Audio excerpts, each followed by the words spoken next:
তৃষার veg কিচেনে তোমাদের সবাইকে স্বাগত।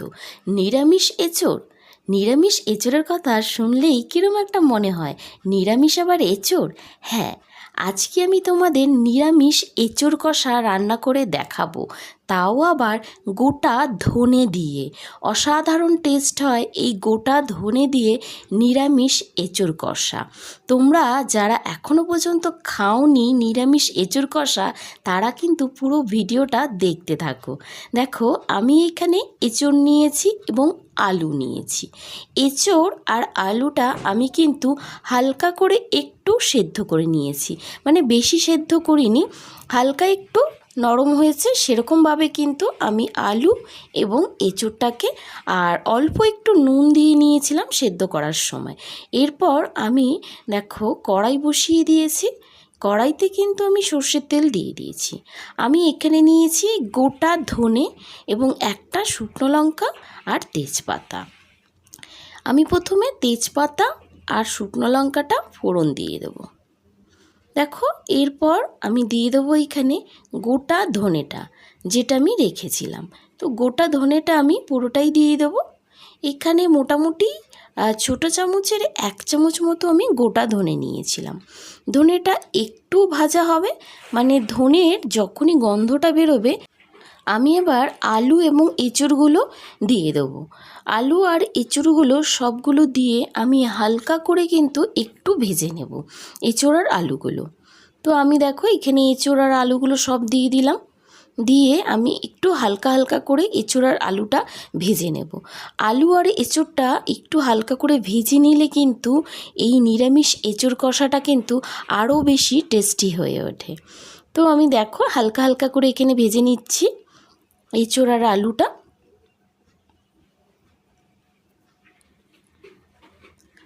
আমার কিন্তু এখানে দেখো এঁচোড় আর আলুটা কিন্তু হালকা করে কিন্তু ভাজা কিন্তু হয়ে গেছে। দেখে তোমরা বুঝতেই পারছো যে কীরকমভাবে আমি ভেজে নিয়েছি। এরপর কিন্তু আমি এখানে দিয়ে দেবো আদা আর টমেটো পেস্ট। আমি কিন্তু সব সময় তোমাদের বলি, এবং নিরামিষ যেহেতু রান্না, তো সেই কারণে কিন্তু তোমরা সব সময় আদা আর টমেটোটাকে পেস্ট করেই দেবে। কারণ নিরামিষ রান্নায় কিন্তু যেহেতু পেঁয়াজ রসুন এই ধরনের কিছু পড়ে না, সেই কারণে কিন্তু গ্রেভিটা হয় না। তো তোমরা যদি আদা আর টমেটোটা সবসময় পেস্ট করে দাও, তাহলে কিন্তু গ্রেভিটা হয়। তো এবার দেখো আমি ভালো করে কিন্তু আলু আর মানে এঁচোড়টাকে আদা আর টমেটোর পেস্টের সাথে ভালো করে কিন্তু কষিয়ে নেব। এখানে কিন্তু খুব ভালো করে কিন্তু তোমরা কষিয়ে নেবে, না হলে কিন্তু কাঁচা আদার কিন্তু একটা গন্ধ বেরোবে। দেখো এখানে কিন্তু আমার কষানোটা হয়ে গেছে, বুঝতে পারছো তোমরা যে একদম শুকনো শুকনো হয়ে গেছে এবং তেল দেখা যাচ্ছে। এরপর আমি দিয়ে দেবো 1 চামচ চিনি। চিনিটা কিন্তু অবশ্যই তোমাদের দিতে হবে। এরপর দেবো আমি এখানে স্বাদ অনুযায়ী তোমরা দেবে লবণ। আমি এখানে অল্পই দিচ্ছি প্রথমে, লাগলে আমি পরে দেব। এবার লঙ্কা দিয়ে দিলাম।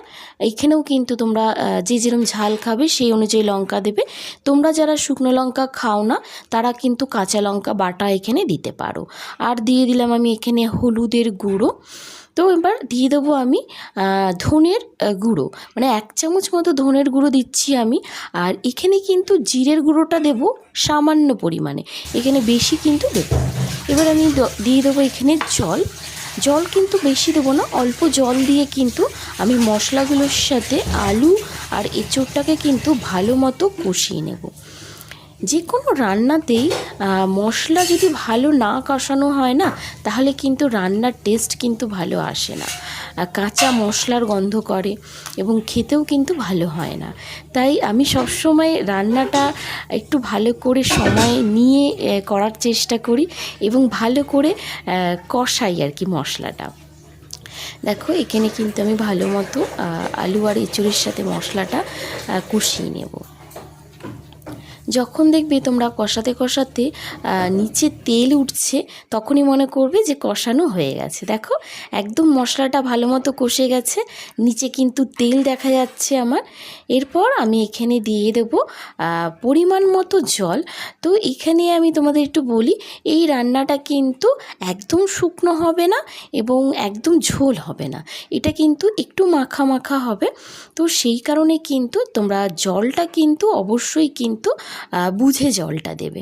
তো যেহেতু আলু আর এঁচুড় কিন্তু মোটামুটি আমার সেদ্ধ করা, তো পরিমাণ মতো আমি এখানে দিয়ে দিলাম জল, কারণ সামান্য একটু সেদ্ধ হলেই কিন্তু আমার রান্নাটা হয়ে যাবে।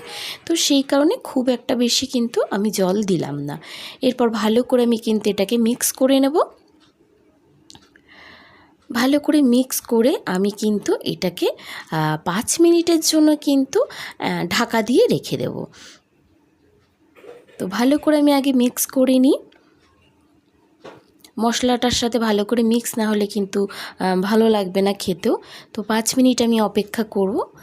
5 মিনিট বাদে কিন্তু আমি ঢাকনাটা খুলে দেখে নেব কী অবস্থা আমার। তো এখানে আমার কিন্তু আলু আর এঁচুড় কিন্তু একদম ঠিকঠাকভাবে কিন্তু সেদ্ধ হয়ে গেছে। আগে তো সেদ্ধ ছিলই, বাদবাকি যেটুকুনি ছিল তো সেইটুকুনি কিন্তু আমার হয়ে গেছে। দেখি তোমরা বুঝতেই পারছো। আর আমি কিন্তু ঝোলটা কিন্তু এরকমই রাখবো, কারণ ঝোলটা কিন্তু আরেকটু টানবে যদি যখন আর কি মানে তরকারিটা ঠান্ডা হবে। যাই হোক, এবার আমি দিয়ে দিলাম গরম মশলা, আর দিয়ে দেবো আমি 1 চামচ মতো ওপর থেকে ঘি। গরম মশলা কিন্তু অবশ্যই দেবে এঁচোড় রান্নায়। তো গরম মশলা আমার দেওয়া হয়ে গেল। আমি ভালো করে কিন্তু আমি এটাকে মিক্স করে নেব। তো আমার কিন্তু নিরামিষ এঁচোড় কষাটা কিন্তু রান্না হয়ে গেল। তো তোমরা পুরোটাই দেখলে, আর বিশেষ করে কিন্তু গোটা ধনে যেটা আমি দিলাম সেটাতেই কিন্তু এই রান্নাটা আরও বেশি টেস্টি হয়ে ওঠে। তাহলে বন্ধুরা, কেমন লাগলো আমার এই গোটা ধনে দিয়ে এঁচোড় কষা? অবশ্যই কিন্তু তোমরা একবার রান্না করে খাবে, এবং যারা সাবস্ক্রাইব করোনি তারা কিন্তু অবশ্যই সাবস্ক্রাইব করে আমার সাথে থেকো এবং পাশে থেকো।